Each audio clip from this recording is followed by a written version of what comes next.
আসসালামু আলাইকুম। সবাই কেমন আছেন? আশা করি সবাই ভালো আছেন। কিন্তু সবাই একটা কথাই বলে যে মন ভালো না থাকলে, মন খারাপ থাকলে সবার সাথে ঘোরাফেরা করো সময় কাটাতে।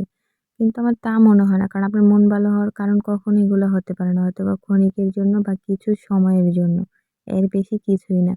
তো যাই হোক অনেকদিন পর চলে আসলাম এই চীনা শহরে, চীনা মানুষদের কাছে। কিন্তু এই চীনা শহরটা কেন জানি আমার কাছে এখন অনেকটা অচেনা লাগে।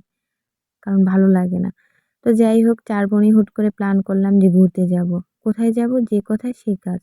আগারগাঁও এসে আন্তর্জাতিক বাণিজ্য মেলা চলে আসলাম দেরি না করে।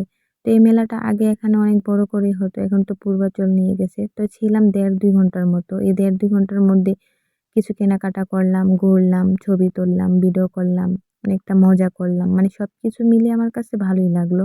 আর এই ফার্নিচার গুলা দেখে বললাম যে নিজের রুম নিজের মতো করে গুছালে কতই না সুন্দর দেখায়। আর মাটির জিনিসগুলা দেখে তো আমার আরো বেশি ভালো লাগছে। কারণ